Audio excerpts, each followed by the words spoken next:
Assalamualaikum warahmatullahi wabarakatuh. Perkenalkan, nama saya Kumala Sekar Paramita. Saya dari kelas B Psikologi angkatan 2020 dengan NIM 30702000105. Di sini saya akan mempresentasikan hasil belajar saya mengenai definisi manusia menurut Imam Al-Ghazali. Sebelum ke inti pembahasan pada materi ini, saya akan menjelaskan sedikit mengenai biografi Imam Al-Ghazali. Muhammad bin Ahmad At-Tusi Abu Hamid Al-Ghazali atau sering disebut dengan nama Imam Al-Ghazali. Al-Ghazali dilahirkan di desa Ghazaleh, kota Praja Tabran dalam kota besar Tus, salah satu kota wilayah Khurasan di Persia pada tahun 450 Hijriah. Al-Ghazali adalah salah satu ulama yang sangat berwibawa dan terkenal di masanya, yakni pada tahun 450 Hijriah sampai dengan 505 Hijriah. Buku-buku beliau sangatlah banyak, namun beliau pernah mengalami polemik kejiwaan yang mendorongnya untuk meninggalkan kehidupan duniawinya dan menempuh jalan sufi. Imam Al-Ghazali juga pernah menimbulkan kontroversi dalam pemikirannya yang berkaitan dengan filsafat karena menentang tasawuf, yaitu wahdatul wujud atau panteisme al-halaj. Karya terbaik Imam Al-Ghazali yaitu Ihya Ulumuddin. Namun karya tersebut banyak menuai kritik karena kekurang cermatannya dalam pengambilan hadis. Namun bagaimanapun, ulama yang mendapatkan gelar Hujjatul Islam tersebut mengambil ayat-ayat Al-Quran untuk dijadikan sebagai landasan pemikirannya. Selain itu, karya tulisnya yang banyak membahas tentang manusia disukai oleh para orientalis. Bahkan hingga kini, karya tersebut masih menjadi salah satu sumber inspirasi, khususnya di bidang ilmu jiwa atau psikologi. Inti materi ini yakni membahas definisi manusia menurut Imam Al-Ghazali.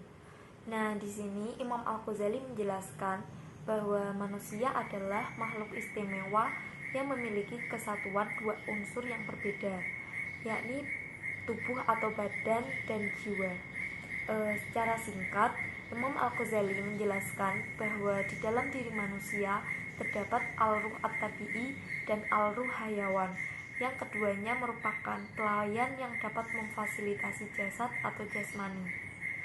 Dan pemikiran ini cukup lama dianut oleh ilmuwan dunia dan masyarakat awam melalui ungkapan bahwa manusia terdiri dari jasmani dan rohani. Nah, selain itu, saya akan menjelaskan pengertian mengenai al-jism, an-naf, ar-ruh at-tabi'i, dan ar-ruh hayawan.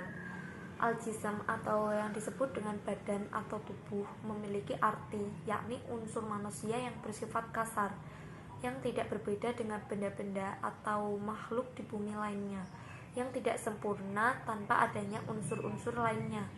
Al-jism sendiri terdiri atas unsur materi yang bersifat dapat rusak. Sedangkan al-nafs atau jiwa merupakan esensi manusia yang merupakan substansi yang sempurna, yang tersendiri, yang mempunyai kemampuan daya ingat, daya pikir, daya simpan, daya mempertimbangkan, dan penyempurna bagi bagian-bagian lainnya. Substansi tersebut merupakan pimpinan yang memerintah ar-ruh hayawan dan ar-ruh at-tabi'i, dan disebut sebagai raja bagi segala kekuatan manusia.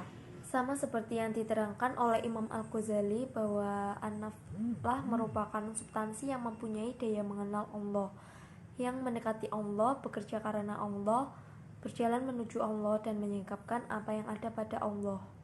Naflah yang diterima di sisi Allah apabila ia selamat dari selain Allah, dan dia akan terhijab untuk dekat dengan Allah apabila tenggelam dengan selain Allah.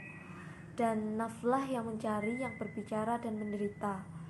Naf yang berbahagia dengan mendekat kepada Allah akan memperoleh kemenangan apabila ia mensucikannya, dan akan memperoleh kekecewaan atau kesengsaraan apabila ia merusak atau mengotorinya.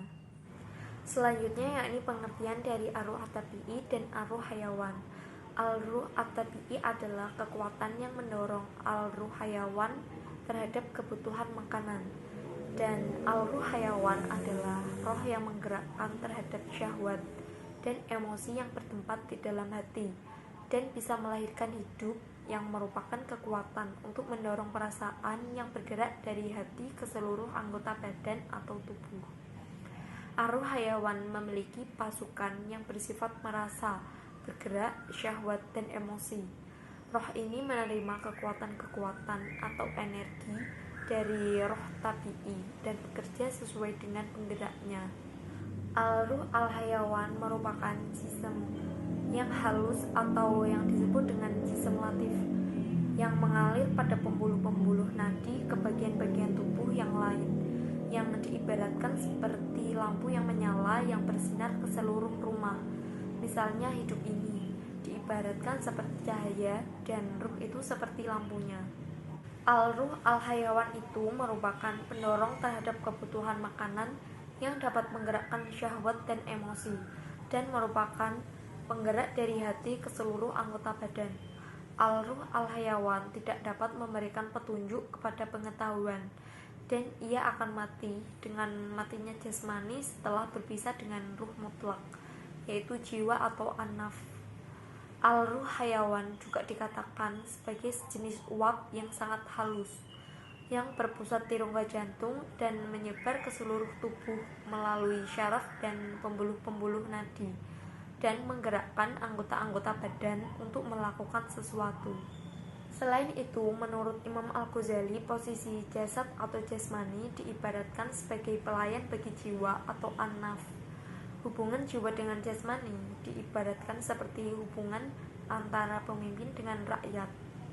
Jiwa menggunakan jasmani sebagai kendaraannya untuk mencapai tujuan. Jasmani hanya digunakan sebagai alat, sedangkan jiwa memegang inisiatif yang mempunyai kemampuan dan tujuan. Hubungan jiwa dan jasmani tidak terbatas hanya di dunia saja, namun hingga di akhirat. Jiwa itu tidak akanlah mati, tetapi hanya meninggalkan jasmani, dan di hari kiamat nanti ia akan kembali bersatu. Sedangkan jasmani hanya sebagai alat untuk mencapai tujuan dari jiwa di dunia. Oleh karena itu, jiwalah yang nantinya di akhirat yang akan merasakan bahagia dan sengsara. Karena jiwalah yang harus bertanggung jawab atas seluruh amalan manusia yang ada di dunia. Al-Ghazali juga menjelaskan bahwa ruh manusia terdiri atas 4 tingkatan. Yang pertama yaitu ruh indrawi. Ruh indrawi adalah ruh yang menerima sesuatu yang dikirim oleh panca indera. Ruh ini merupakan asal dan awal terbentuknya ruh, dan ruh inilah yang membawa manusia untuk hidup. Yang kedua yaitu ruh hayali.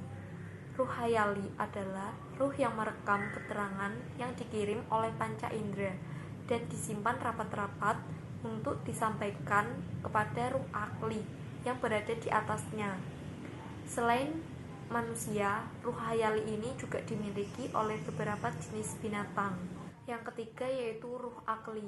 Ruh akli adalah ruh yang dapat menyerap makna-makna di luar indera dan hayal.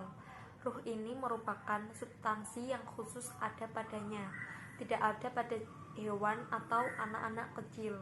Jangkauan penyerapan ruh ini adalah pengetahuan-pengetahuan yang universal. Yang keempat yaitu ruh pemikiran. Ruh pemikiran adalah ruh yang menyerap ilmu-ilmu akli yang murni, yang kemudian memprosesnya melalui penyesuaian dan penggabungan, dan kemudian membuat kesimpulan yang nantinya menjadi pengetahuan yang sangat berharga. Selain keempat tingkatan ruh tersebut, terdapat satu lagi ruh khusus, yaitu ruh kenabian, yang ada pada manusia khusus dan paling istimewa, yaitu nabi dan sebagian para wali. Dengan ruh ini tersingkaplah selubung-selubung ruh-ruh gaib dan hukum-hukum akhirat, serta beberapa pengetahuan tentang kerajaan langit dan bumi, bahkan pengetahuan-pengetahuan rabbani atau ketuhanan yang tak mampu dijangkau oleh ruh akal dan ruh pemikiran.